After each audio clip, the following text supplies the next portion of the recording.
喺凌晨2點，饒平井洲鎮嘅水產批發市場燈火通明，漁民嘅一日從呢度開始。真啊？知唔知有咩會啊？金蕉紅果啊，咩有哩？咩有啊？金蕉紅果嘅啱。那請老喎。老友，但係叫聽我咗。啊。同其他前嚟交易嘅人一樣，林玉華要趁早去到水產市場買魚，先至可以揀到第一手嘅優質海鮮。知唔知係紅果有多杯？古蠔有間水咁洗啊。知唔知有乜菜？它多杯？幾個？好。抓魚飯的話，常用的那個魚種的話，有那個巴郎、花仙、秋刀，這些的話就是比較常用的那個魚種。黃強，還有那個紅口，這些的話就是比較貴一點的魚。林玉華所講嘅魚飯，究竟係點樣嘅一種特殊嘅美食呢？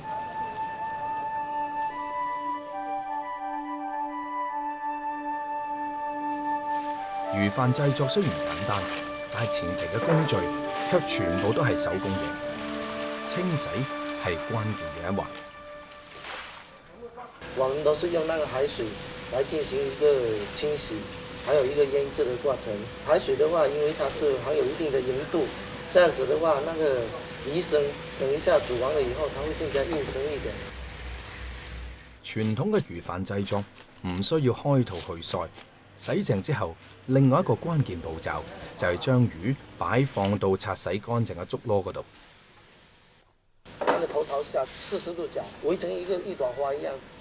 中間的話，它留一定的那個空間，它是為了煮的過程比較難煮，能把這個魚煮熟。擺盤、撒鹽，每日同樣嘅動作要重複幾百次。2015年，在外打工嘅林玉華返到屋企，跟住有30幾年賣魚經驗嘅父親學習製作魚飯，將一個小作坊做成咗大魚行。魚飯嘅種類已經唔局限於傳統好平嘅花鮮魚、巴郎魚、菇魚，仲有黃腳臘、那哥、青鱸等10幾個品種。林玉華煮魚，除咗海鹽水，仲有一味秘方。這個海水的話是直接那種大船，然後出到沿海去把這個海水拉回來的。因為以前傳統的魚飯都是直接在船上，直接用海水煮的。煮魚嘅水準備就緒，醃製咗20分鐘嘅魚，亦都要準備落鑊。為什麼要加這個篩子呢？就是防止這個魚在蒸煮的這個過程中，它浮動或者說變形。包括我們最上面的要加那個重物，也是為了在蒸煮的過程保持它的美觀。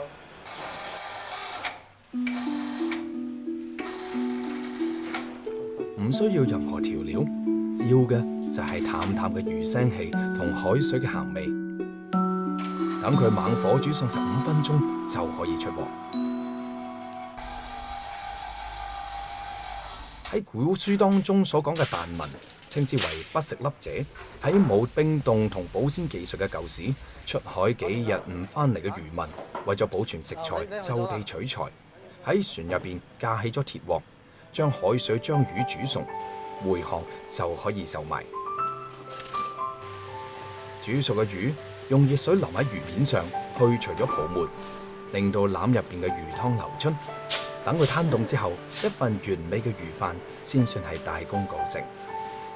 外鄉人第一次食魚飯都會好驚訝，魚飯，點解只見魚唔見飯嘅呢？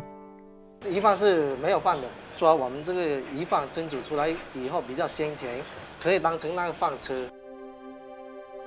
新鮮質優嘅魚飯，外表魚色富有光澤，魚身堅挺硬直，甘香而唔輸米飯，營養堪比主食。魚飯亦都並非浪得虛名。製作好魚飯，林玉華就要趁住新鮮送到揭陽售賣。30幾個品種，400幾筐魚，呢個係林玉華一日嘅銷量。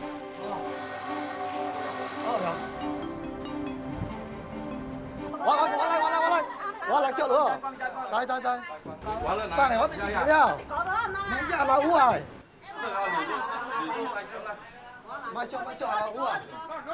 每日只要係林玉華嘅魚販，總可以喺唔到1個鐘頭嘅時間入邊搶購一空。呢啲嘅魚販，聽日將會出現喺潮汕人嘅餐台上。而忙咗一日嘅林玉華，總算可以翻屋企食飯啦。小 BB 啊！我食了。小 BB，好啦，嚟食啦，唔去啊，食啦。食魚飯嘅標配就係一碟普寧豆瓣醬，用簡單嘅方法喚醒經驗嘅滋味，就好似煮飯一樣咁煮魚，就好似食飯一樣咁食魚，就稱之為魚飯。呢一種喺大海入邊所誕生嘅彈紋主食，本來係無奈之舉，卻成就咗潮汕人難以割捨嘅滋味。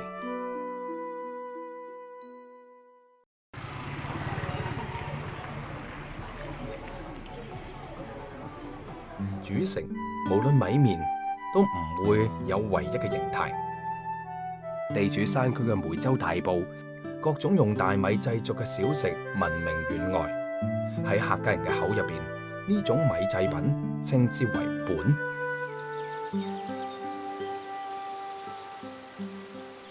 今日林江華所揾嘅係一種客家地區普遍食用嘅植物艾葉。春天種油菜，夏天收稻穀，仲有地頭嘅野生艾葉。位於大東鎮嘅呢一片有住600幾年歷史嘅梯田，喺自然嘅滋養之下，總可以為當地人提供豐富嘅食材。在比較鮮嫩的拿來做艾板，還有頭一部分呢，就是拿來煲湯，吃了比較活血。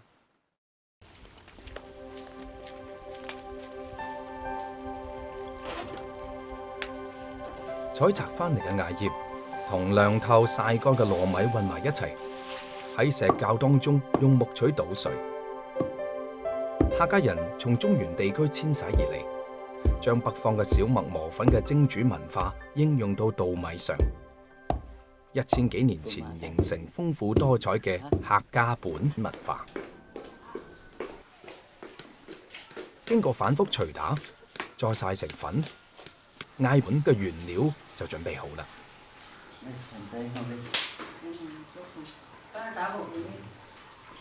逢年過節，家家戶戶都製本。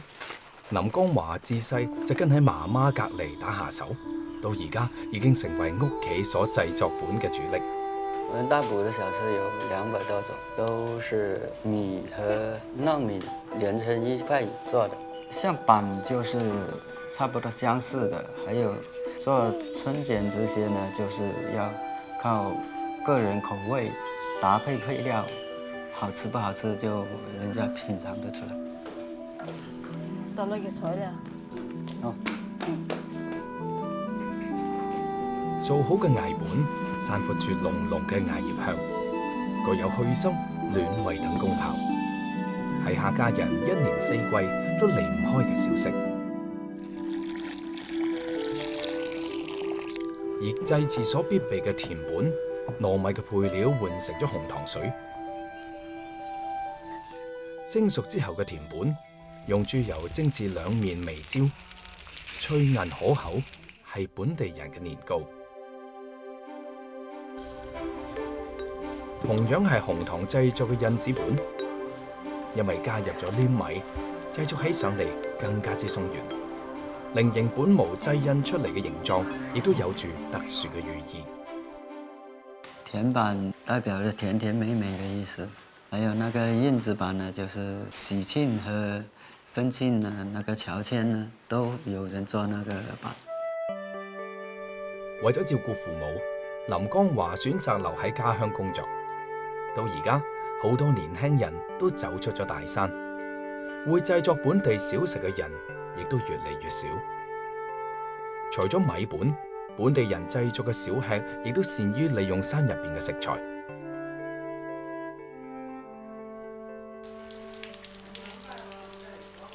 刮去腸粉嘅豬小腸，清洗乾淨，灌入打好嘅蛋液，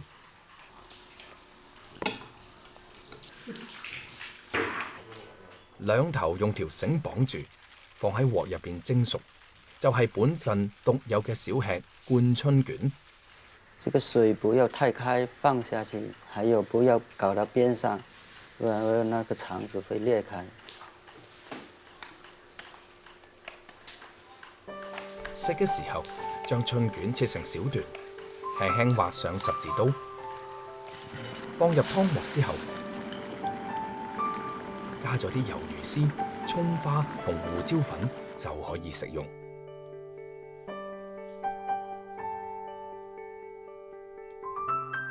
今日林江華起得好早，將準備好嘅貢品同米本裝入祭祀所用嘅竹籮嗰度。一年一度嘅還福活動將會喺有400幾年歷史嘅花岳樓外舉行。作為廣東最大、保存最完整嘅遺樓，形似花岳，顯示客家人圓滿、團結、平均、平等嘅生活理念，亦都係林江華細細個嘅時候所生活嘅地方。20年前，樓入邊嘅村民搬入咗新建嘅樓房，呢度變成咗祭祀慶典嘅公共場所。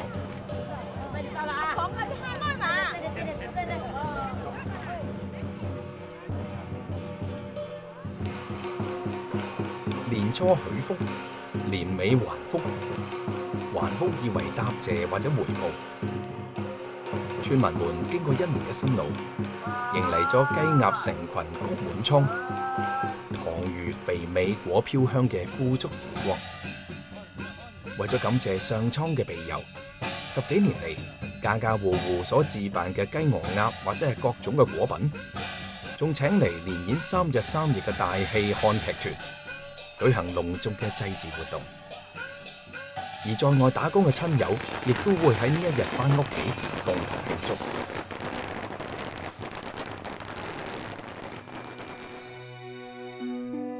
節日嘅喜慶入邊，豐盛嘅餐台上，嚟自於山間田野嘅食材，長相普通卻健康滋養。呢個係對客家人辛苦1年嘅獎賞。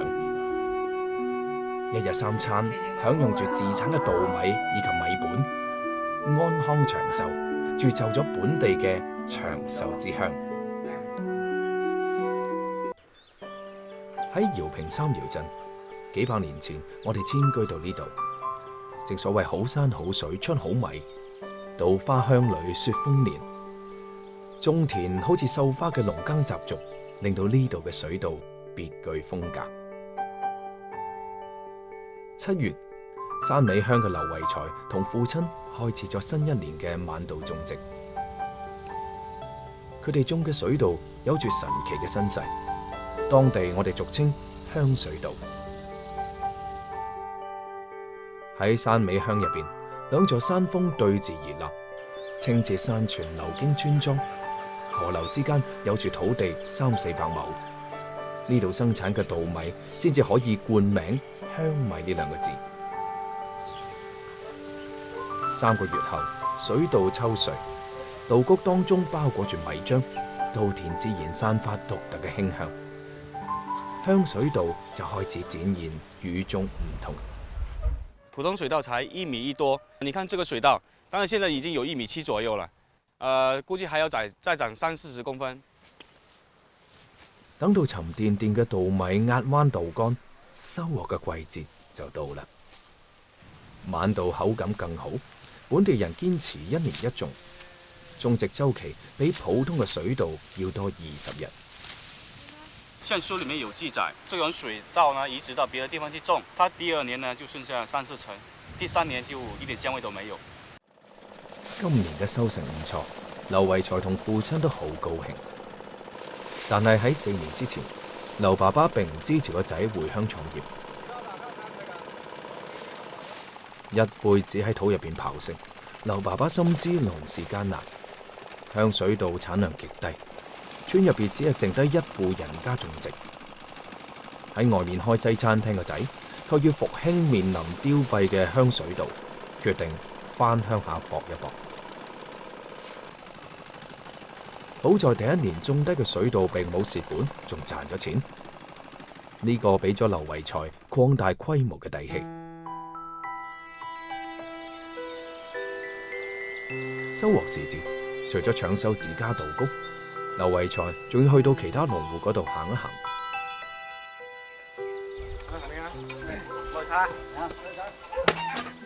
見呢個食到啦，咩啊？同我咁咯。你咁樣留個價錢啊，多咁樣。都係咁話嘅， 2014年，試種成功嘅劉維才成立咗香水稻合作社，免費提供種子，無條件收購，鼓勵農戶種植香水稻。蒸又捉實，你咁多價整個價又啫，嗱啲話咁多胡椒搶下燈了，我哋要溝價整。試到甜頭嘅農戶紛紛跟住種植，合作社從最初嘅幾戶發展到而家嘅80戶。香米嘅品質喺統一嘅生產標準之下得到咗保證。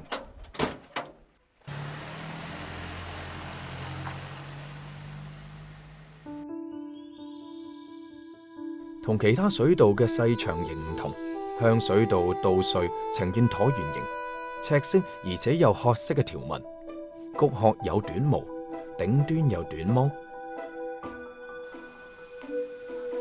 趁住陽光，家家戶戶都開始曬稻谷。收翻嚟嘅稻谷要曬上整整1個禮拜。夏天太陽太猛，一曬啲米就碎。只有陽光溫和嘅冬日最適合香水稻嘅晾曬。呢個亦都係香米只可以晚稻種植嘅原因之一。喺日光嘅作用之下，稻谷水分蒸發，香味得到最大程度嘅釋放。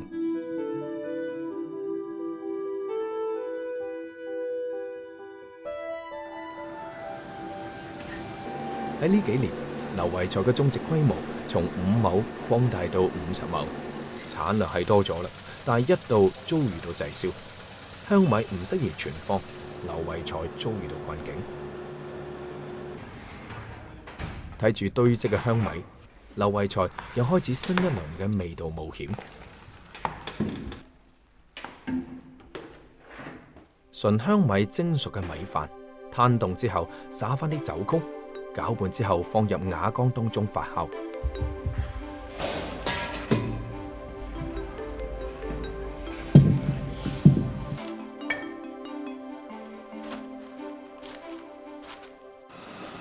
等翻半個月，澱粉生成嘅糖轉化成酒精，就可以取出嚟蒸餾啦。到時候粘鍋了，這個酒就有糊味啦，就沒用了。柴火蒸餾，提純出酒，清澈透亮。令到劉維才驚喜嘅係，存放一段時間之後，香米酒竟然有咗比普通白酒更醇厚嘅香味。這個酒應該是70度的。打磨脫殼之後嘅香米，米粒圓潤光亮，粒粒好似珍珠咁。香米珍貴，經常都被作為煮飯嘅佐料，喺普通大米上面加上一把，成鍋飯桂香撲鼻，咁先有咗一家煮飯7家香嘅講法。而本地人最傳統嘅香米係美食，仲係果。米團反覆搓完之後，分成塊。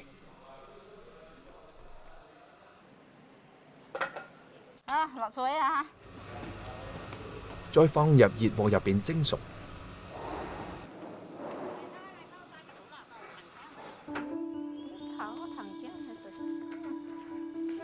附入黏性嘅香米喺蒸氣當中產生類似糯米嘅質感。呢個時候攞出嚟，趁熱再經過反覆捶打，附有韌勁嘅果團就完成啦。劉媽媽亦都擅長用稻米製作嘅各種果品。果作為潮汕經典嘅小食，係過去出遠門嘅人便於儲存嘅乾糧，亦都係逢年過節潮汕人餐台上邊必不可少嘅一道副食小食。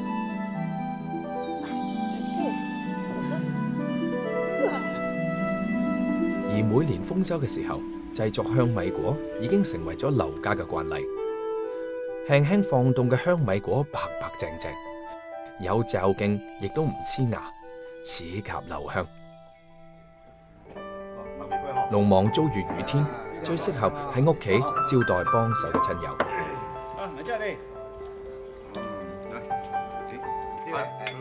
食住香米果，飲住香米酒，劉維才復興咗罕見嘅香水道，喺農耕嘅瑣碎當中揾翻兒時味蕾嘅風土記憶。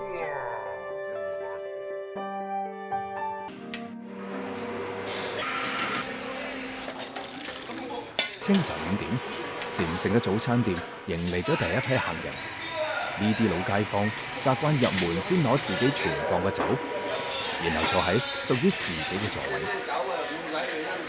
飲早酒搭配生滾粥，係佛山地區最常見嘅早餐。一班老人倒上一杯米酒，同三五知己傾下偈，係一日開心嘅開始。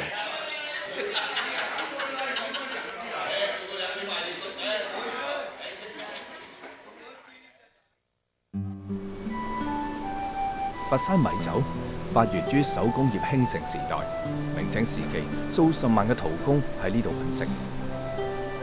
製陶業工作環境悶熱潮濕，而米酒活血去濕，頗受工人追捧，釀酒行業隨之興旺。始創於1830年嘅陳太吉酒莊，傳承至今。第三代傳人陳如岳首創嘅玉冰燒米酒，獨有嘅豉香味依然仲喺原址飄香。玉冰燒嘅傳統釀製工藝到而家已經傳到第7代，做研發工作11年嘅梁思宇就係傳承人之一。梁思宇要老拍檔鐘哥帶佢去睇下新配方酒餅嘅發酵情況。菌絲啲生長得比較白淨啊，比較正常。每一種新酒嘅研製都要從酒餅開始。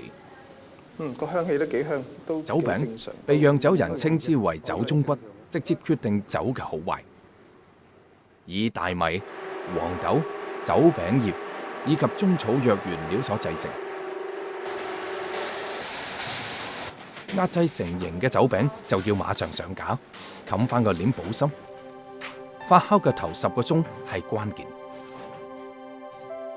呢段時間，微生物發生咗劇烈嘅變化。酒餅的菌絲已經比較的豐滿，這是生命活動的跡象。5天以後就可以烘乾，打碎跟大米混在一起，加水就可以進行發酵了，然後就變成米酒。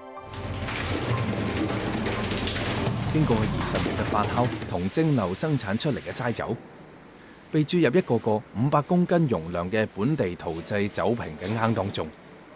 玉冰燒嘅核心秘密就收埋喺呢度。前一排浸咗啲酒，依家過嚟睇下佢浸成點啦。好啊，你過嚟。嗱，呢度。幾靚喎，睇嚟都。呢一啲浸咗5年以上嘅豬肉，從乳白色逐漸變成金黃色，脂肪結構變得蓬鬆，可以吸附米酒當中嘅異味雜質，更產生別具一格嘅豉香味。第3代傳人陳如岳當時將煮熟嘅肥豬肉放入酒缸當中，只見脂肪好似白肉咁，酒體剔透如冰。喺粵語，肉同玉同音，於是佢就俾呢種酒取名叫做玉冰燒。一款新酒喺量產之前，至少需要1到2年嘅打磨。梁思宇今次研發嘅新酒仲需要陳藏，但係2年前所做嘅一批試驗酒就已經可以開缸啦。呢缸都好耐歷史咯喎，可能估計就快到40年啦。哇！啲煤菌幾多啊？啲缸啊！好嘢嚟㗎，嗰啲煤菌係有益㗎。呢一啲陶製大酒缸，佈滿肉眼好難發現嘅細密窿，就好似呼吸吐納，需要經過時間嘅洗禮，賦予酒體更加醇厚嘅味道。冬暖夏涼嘅環境有助於酒液加快純化，所以有凍中1年，世上3載嘅講法。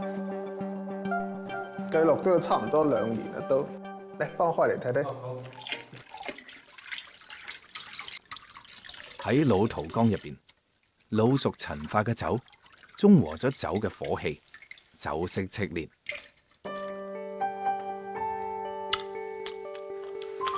都幾好啊嘛，幾順滑，一先開始嗰陣時都幾辛辣嘅，聞到好香。越嗒越有味。我哋去睇下下一缸，一款好酒係技藝同時間嘅完美結合。對於梁思宇嚟講，最後一次考評就喺餐台上。傳統粵菜香酥肉，用高度玉冰燒同南乳醃製過嘅五花肉落鑊油炸，以豐厚嘅酒香增加肉嘅香味，同時去除咗油膩，令到香酥肉肥而不膩，外酥內嫩。玉冰燒加入低溫慢煮嘅雞湯當中，令到雞肉更加鮮嫩。冬天嚟一碗帶住淡淡酒香嘅雞湯，係一道暖身行血嘅藥膳。羊肉係秋冬滋補佳品，而鮑魚就帶嚟咗海鮮味，係典型嘅魚羊鮮。玉冰燒可以去腥提鮮。慢火煎澳洲大子，加上米酒嘅助興，大大提升咗鑊氣，激發出濃濃嘅鮮味。哦，酒嚟咯！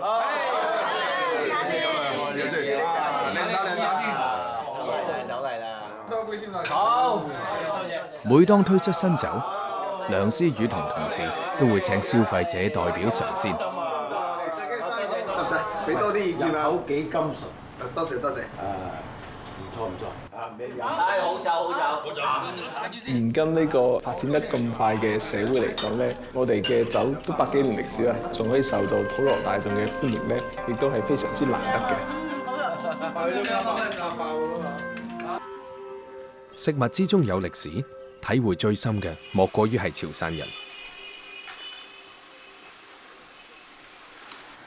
尤其傳統食材，更加可以令佢做出獨屬於當地嘅味道。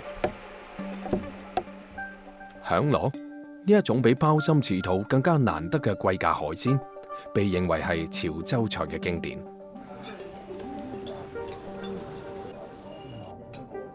好啫嘛！鐘成全入行46年，喺自己一手創辦嘅酒家入邊，響螺係招牌菜。鐘成全最中意選用嘅係本港海螺，最肥美嘅季節已經到嚟。當地人將廣東汕尾同福建廈門一帶稱之為本港，呢度係南海同東海嘅交匯處，出產嘅海螺品質上佳。響螺對生長環境要求極高，冇返人工種植，喺汕頭近海已經捕撈唔到，只能夠靠大船去到福建一帶深海拖網作業嘅時候偶然捕獲，所以數量好少。周楚平為大廚鐘成全嘅酒家功課已經有10幾年，佢深知鐘成全嘅脾氣。老鐘叔呢，他對食材的要求的質量特嚴厲，也特認真。每年農曆10月，周楚平都會親自去到福建東山島檢驗響螺嘅質量。響螺分為2種，外表圓潤嘅被稱之為文螺，菱形凸起嘅叫做大角響螺。同等大細嘅情況之下，文螺嘅肉更多，所以更受商家歡迎。響螺嘅珍貴唔單止係難以捕撈，更加因為佢生長週期好長。你看這個年輪啊，1年、2年、3、4、5、6、7、8，這個大概還不到4斤。OK， 謝謝，走了。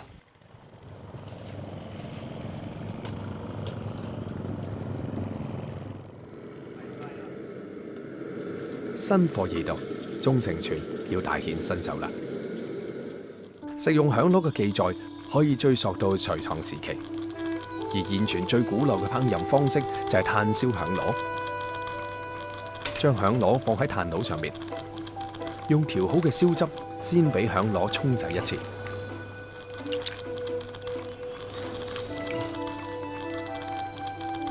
僅靠聽聲、觀色、聞味嚟猜測螺肉喺殼入邊嘅情況，烹飪難度極大。而家已經好少人用呢一種傳統手法烹製響螺。有的不小心燒破了，以為老是放在一個地方，煮，等一下下面破了，沒辦法做了。哇，好香啊！不愧是名菜，這潮州人是怎麼弄啊？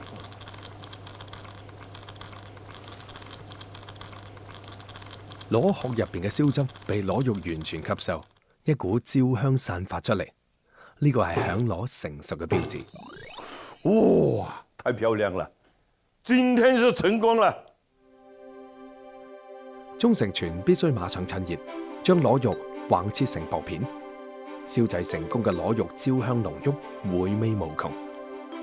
擺盤嘅時候必須將螺味帶上。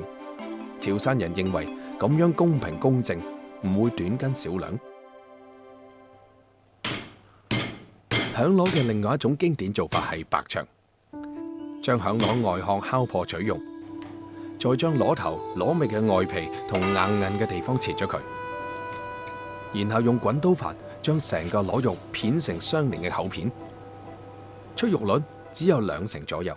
在汕頭呢，做厚片的響螺都是每一個就做一片咯。我自己喜歡做的響螺是1.5斤到1.6斤一片，看起來更有豪氣。吃的時候更有脆感，能最後來白灼的，大概是3兩多吧。灼湯要用常湯，流傳螺肉嘅甜味。灼好之後，及時淋上滾燙嘅雞油，封住水分，令到肉質更加鮮嫩。厚片響螺爽滑清甜有韌勁，好適合年輕人享用。為咗令到更多人試到響螺嘅滋味，仲可以做成薄片。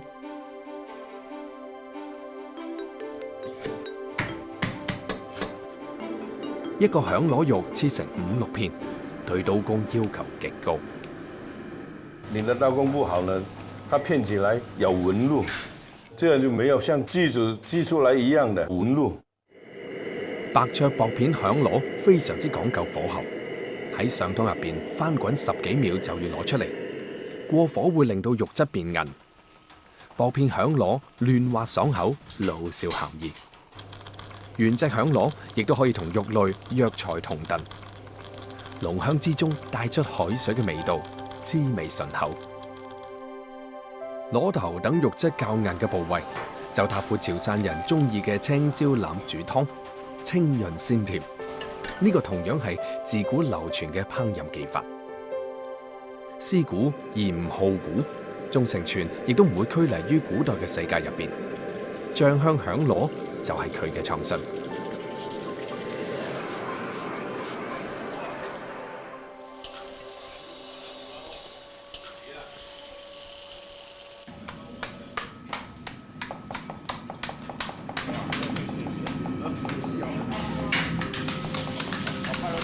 每到週6，鐘成全就會約埋當年一齊學煮嘅同學聚一聚。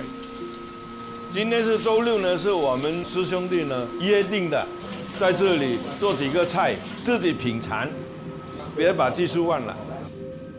佢哋都係1949年之後汕頭官方舉辦唯一一屆潮菜廚師訓練班嘅成員，相識46年，入行46年，佢哋擔起咗潮菜傳承嘅脊梁。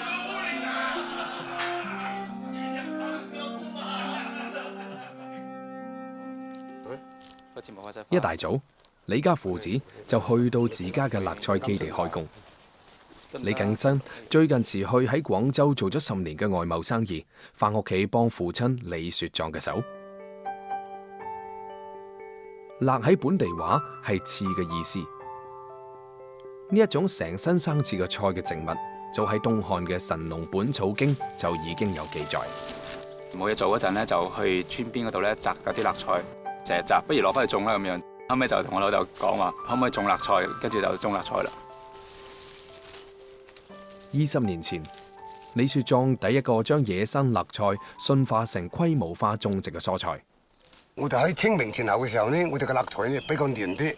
到秋天嘅時候呢，佢成熟度比較快，所以我哋係用嚟齋茶，一年四季都可以食。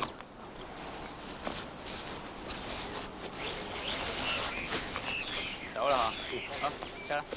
李敬新接手之後，辣菜開始有咗新嘅變化。收工啦，阿姨。20公里外嘅聖堂村鎮凹口村，狼叔嘅燒餅檔準備開檔。燒餅同辣菜一樣，係恩平標誌性傳統美食之一。呢條村有30幾戶人家做燒餅，係遠近聞名嘅燒餅村。但好似狼叔咁樣用傳統炭爐做嘅燒餅，就已經寥寥無幾。李敬新對呢兩種老食物有咗新嘅諗法。喂，你過來啊！小順你蒸一萬幾得係嘛？唔係好理想喎，仲問啊！我打緊啲分嘅，你試下啲分下隻型過嚟。好啊，睇你分下啫。同樣想堅持古法，但追求新口味製作，狼叔兩人不謀而合，開始試驗辣菜燒餅。哦，差唔多啦，雲啊！試下緊啊！糯米粉喺陶缸入邊已經發酵近1個星期，撒翻啲辣菜粉。搓揉麵團，呈現出草綠色。狼叔做燒餅50年啦，孫女自細就耳濡目染。雖然只有8歲，但係做起餅嚟駕輕就熟，亦都係佢嘅第3代傳人。狼叔嘅兒子們負責燒製，將做好嘅餅坯喺鐵盤上面均勻碼放，推入火爐上下2層木炭烘烤。令到餅皮迅速脫水，以中小火烘烤6-7分鐘就可以出爐。炭爐烘烤出嚟嘅辣菜燒餅內裏有汁，外皮焦香。李敬新同狼叔做咗鹹肉、陳皮、麥香等多種口味。咁樣嘅新口味令到李敬新充滿期待。創新嘅辣菜燒餅香氣四溢，好快就吸引咗一大波嘅客人。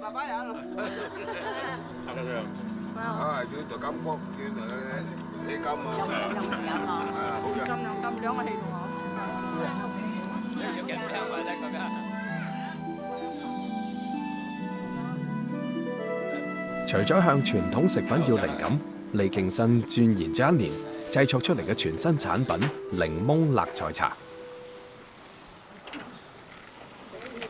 新仔啊！但係之前咧整咗個成品俾我哋試過，係有苦味嘅。依家啲點解有冇苦味嘅咧？同埋一個品種嘅檸檬啫喎。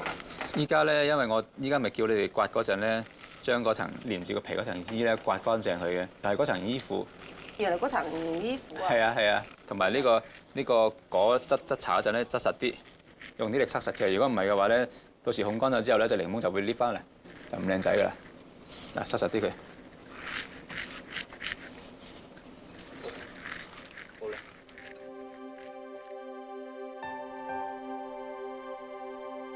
3日之後，呢一批檸檬辣菜茶製成啦。李敬新請種咗1世辣菜嘅父親嚟品嚐。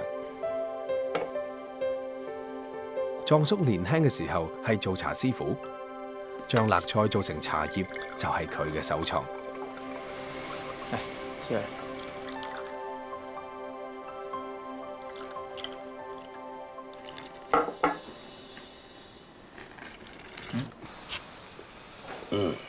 個味特別高香。有啲係省嘅，可能會啱啱呢仲有啲檸檬嘅香味，仲有個好閪爽。有陣時呢度香線上埋打上好處。辣菜茶以檸檬作為容器，辣菜嘅甘苦被檸檬嘅微酸中和，味道交融，相得益彰。溫州國嘅香氣嗰種味道，調味嚟講係比較成功嘅。李家人將最常食嘅辣菜玩出咗新花樣。細妹少雲最中意做點心，佢將新鮮嘅辣菜打成汁，同椰子汁分別倒入個蒸籠嗰度，草綠同雪白層層交錯鋪開。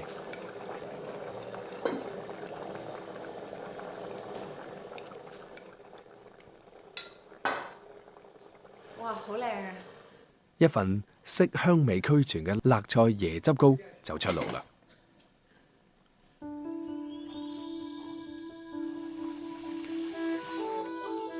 媽子靚湯係老廣餐台嘅標配。媽媽將鯽魚兩面煎黃，放入湯煲嗰度，最後加上辣菜。呢個就係恩平最常見嘅辣菜鯽魚湯。以前經常去到東南亞做嘢嘅阿新，偏愛當地嘅菜式，冬陰功撒翻啲辣菜嫩芽，頗有融通中外嘅架勢。要還啦，要還啊，要還。辣菜入口大苦，細品卻甘，尖刺變得溫和，脆嫩甘爽。野菜本係祖宗前輩果腹度日，但係令到今日嘅李家富足安康。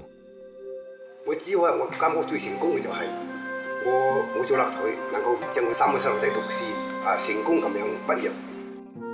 我覺得我自己比較中意做農業，會話係要靠呢樣嘢去揾幾多錢。我覺得就享受自己中意做嗰樣嘢就 OK 啦。喺肇慶，亦都有一種生雲刺嘅植物，學名芡實，因為品質出眾，被人冠上地名叫做韶實。喺西江邊嘅沙浦鎮，係韶實嘅核心產區。芒種啱啱過，種咗20幾年芡實嘅陳樹雄同個仔嚟到塘邊，俾即將結籽嘅芡實施肥。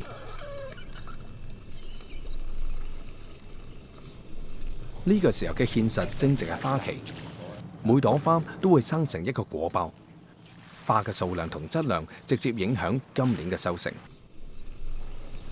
你睇夠唔夠肥呢？就睇佢嚿丸打唔打皺。呢皺紋唔大㗎，就唔夠肥就要補肥啦。拉翻正嗰先，拉翻正。吸足養分嘅花將會靜靜咁迎接年底嘅蛻變。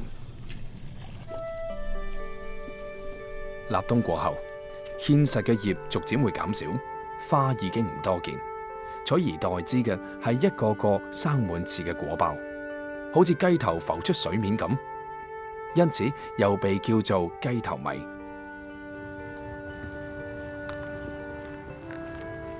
陳樹雄今日帶住同村嘅芡實加工商陳滿雄查看結果情況。陳樹雄判斷今年嘅產量不容樂觀，佢哋決定割幾個包裹試下品質。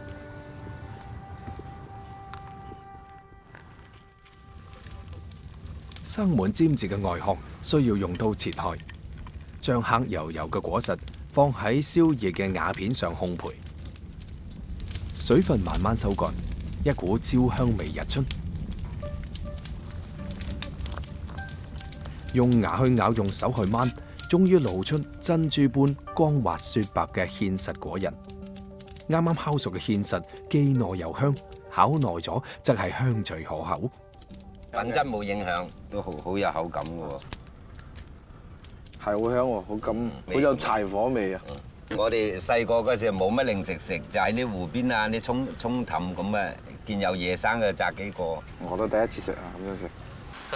一般嘅芡實喺果實成熟嘅時候可以摘包取果，但係韶實仲需要喺水入邊留上一段時間。農曆嘅12月，芡實塘入邊白茫茫一片，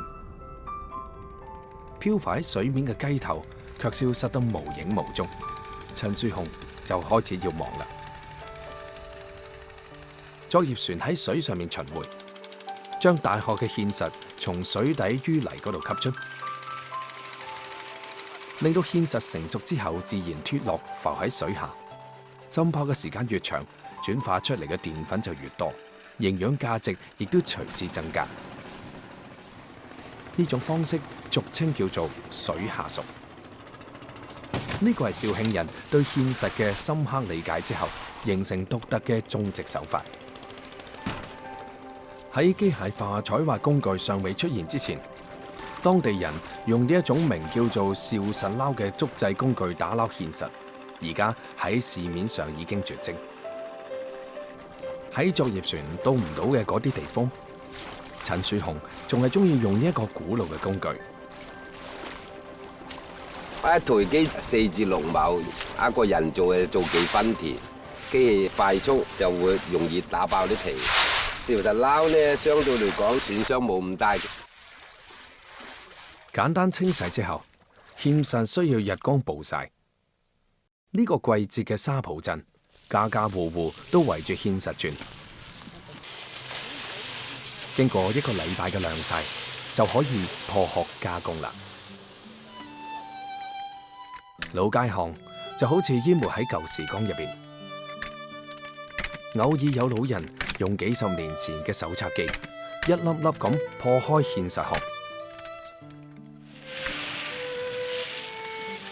更多嘅係家庭小作坊，用上世紀80年代嘅機器，將芡實加工成各種形態嘅產品。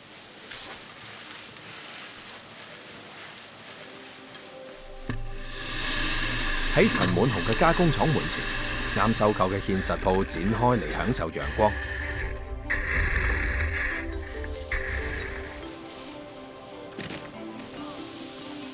呢個係肇慶規模最大嘅現代化芡實加工廠。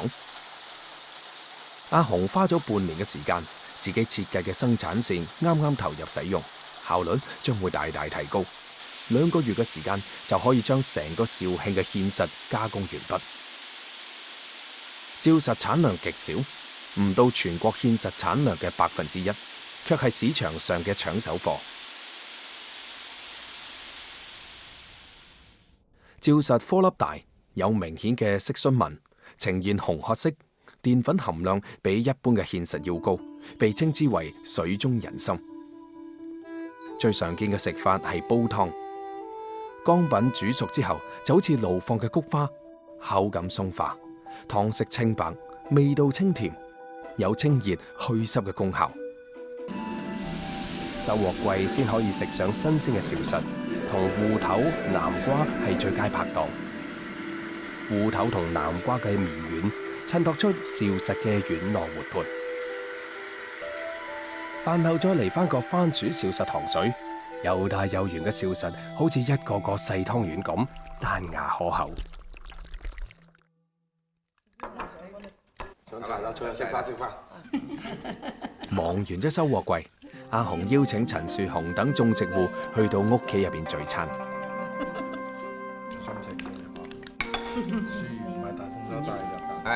大家辛苦成年啦，而家又收完成啦，食多啲啦嗰餐，係嘛？好呢